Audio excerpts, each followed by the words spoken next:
Mill-Evanġelju skont San Luqa. Dakinhar stess, fl-ewwel jum tal-ġimgħa, ġara li tnejn mid-dixxipli kienu sejrin lejn raħal jismu Emmaus, xi 60 stadju bogħod minn Ġerusalemm, jitħattu bejniethom fuq kull ma kien ġara. Huma u jitħattu u jitkixfu bejniethom, Ġesu nnifsu resaq lejhom u baqa' miexi magħhom. Imma għajnejhom kellhom xi jżommhom u ma setgħux jarfuh. U qalilhom: "X'intom tajdu bejnietkom intom u mixja?" Huma waqfu bħarsa ta' niket fuq wiċċhom. Imbagħad wieħed minnhom jismu Kleofa wieġeb u qallu: "Inti waħdek il-barrani f'Ġerusalemm li ma tafx x'ġara hemmhekk f'dawn il-jiem?" X'ġara staqsihom Ġesu. Qalulu: "Dak li ġara lil Ġesu ta' Nażaret, illi kien profeta setan fl-Emil u fil-kliem quddiem Alla u quddiem il-poplu kollu. Kif il-qassisin il-kbar u l-kapijiet tagħna tawh f'idejn il-gvernatur biex ikun ikkundannat għal mewt u salbuh. Aħna konna nittamaw li hu kien dak li kellu jifdil l-Iżrael, iżda issa fuq kollox diġà għaddew 3 ijiem minn dik il-ġrajja. Issa wkoll xi wħud minn nisa tagħna ħasduna għaliex marru kmien ħdejn il-qabar u l-katavru tiegħu ma sabuhx. Ġew jgħidu wkoll ilderulhom xi anġli li qalulhom li huwa ħaj. Imbagħad marru ħdejn il-qabar xi wħud minn tagħna u sabu kollox kif kienu qalu n-nisa, imma lilu ma rawhx." Qalilhom Ġesu: "Kemm intom boloħ u tqal biex temmnu kull ma qalu l-profeti, u ma kellux il-Messija jbagħti dan kollu u hekk jidħol fil-glorja tiegħu?" U beda minn Mosè u l-profeti kollha jfissrilhom kull ma kien hemm fl-Iskrittura fuqu. Meta qorbu lejn ir-raħal fejn kienu sejrin u għamel ta' birruħu li kien ser jibqa' sejjer aktar il-bogħod. Iżda huma ġaluh jibqa' magħhom u qalulu: "Ibqa' magħna, għax issa sar ħafna ħin u l-jum ġa wasal biex jintemm." Imbagħad daħal biex joqgħod magħhom. U waqt li kien fuq il-mejda magħhom qabad il-ħobs, qal il-barka, qasmu u tawulhom. Imbagħad infetħulhom għajnejhom u għarfuh, iżda hu qab minn qudiemhom. U wieħed lil ieħor bdew jgħidu: "Ma kienitx imkebsa qalbna ġewwa fina u huwa jkellimna fit-triq u jfissrilna l-Iskrittura?" Dak il-ħin stess qamu u reġgħu lura Ġerusalemm. Hemm sabu lil 11 u sħabhom miġbura flimkien u dawn qalulhom: "Il-mulej qam tassew u der lil xmun." Huma wkoll tarfulhom x'kien ġralhom fit-triq, kif kienu għarfuh fil-qsim tal-ħobs.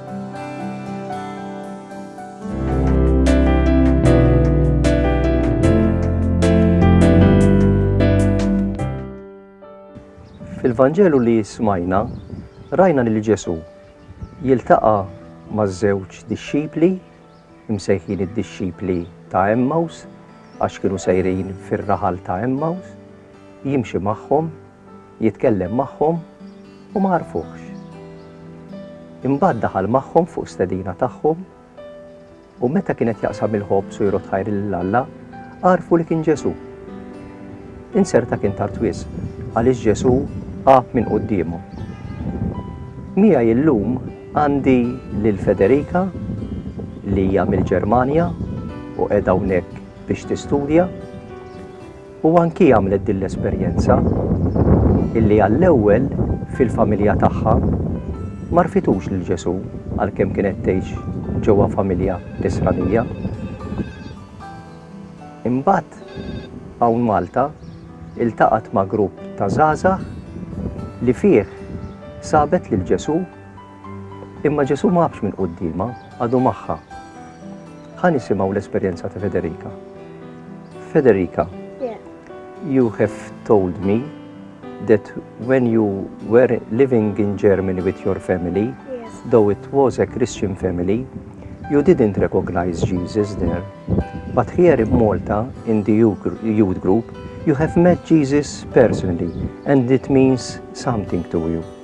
Yes, exactly. And when I was in Germany, I sometimes went to church and I believed in God, but it wasn't a great importance for me.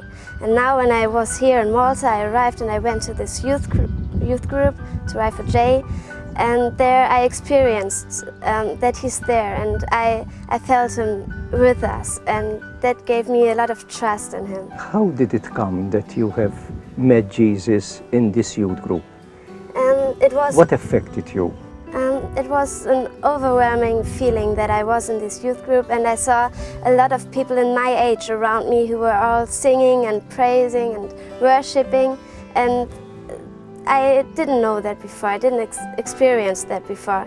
So I thought, okay, when there are so many youth and they really deeply believe in God, there must be something else, something more than I know. And so I just opened my heart, and I was open-minded to every new experience and new feelings, and so it came. So you didn't see Jesus actually? I couldn't see him, but I felt him. You felt him? It's something like wind. You can't see it, You can feel see it. but this is interesting. It's something like wind. You can see it, but you can hear it, Yes, and you can feel it. yes. So can we say that you have heard Jesus somehow? I think so, yes. And sometimes what changed for me was that I appreciate it more than this world I'm living in. And sometimes I just stop for a second and I close my eyes and say, thank you, and then I go on. So if I ask you today, do you believe in Jesus? Then I say yes, If I ask you, did you meet Jesus? yes, Yes. And you are fond of it. yes, You are pleased with it. yes, And it is interesting that you have found Jesus in a community of believers. yes. The experience of others believing in Jesus have helped you to find Jesus, recognize him and believe in him. Is it so? Can you tell us Yes, something I about think that's right, yes. So it was in the community that It you was have in the found Jesus. community for sure. And now Jesus is part of your life. Yes, Can we say that he's a big friend of yours?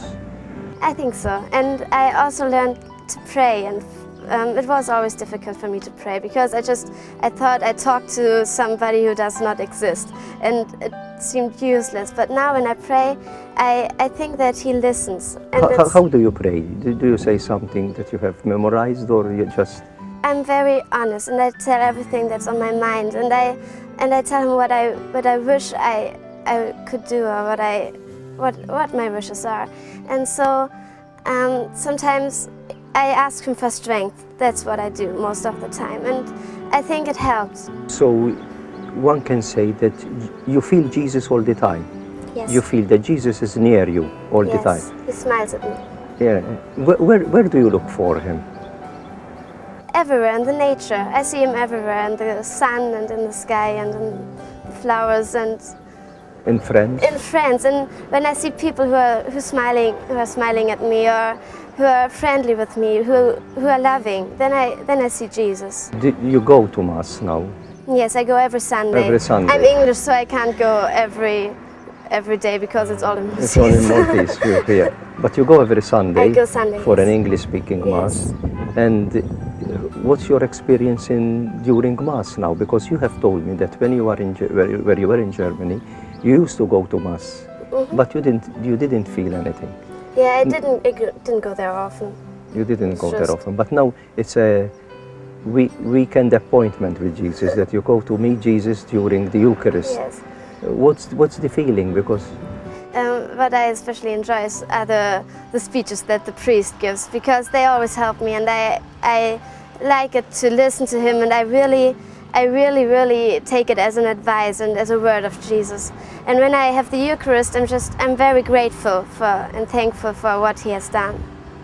thank you, Federica. You're welcome. Għadna kemm smajna dina l-esperjenza sabiħa ta' din it-tfajla feta daqshekk tenera żagħżugħa illi iltaqat ma' Ġesu fil-komunità nisranija nistgħu ngħidu, ġifieri fi grupp ta' żgħażagħ illi kullu jemmnu f'Ġesu. U l-fidi tagħhom għenuha lil Federica biex hi wkoll issib lil Ġesu tersaq leħu tagħmel l-esperjenza tiegħu.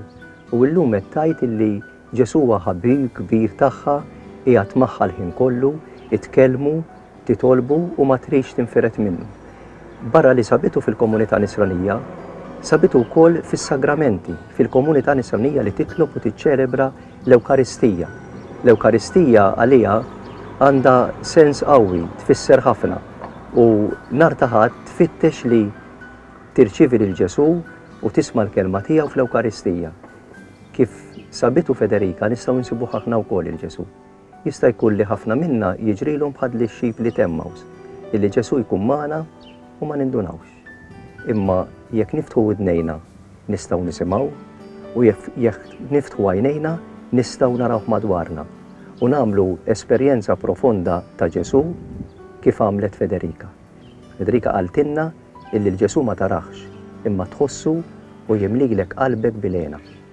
Jalla ħafna minna, speċjalment ħafna minnkom iż-żgħażagħ tagħna, tagħmlu din l-esperjenza ta' Ġesu bħalma għamlet Federica. You're everlasting, you never change.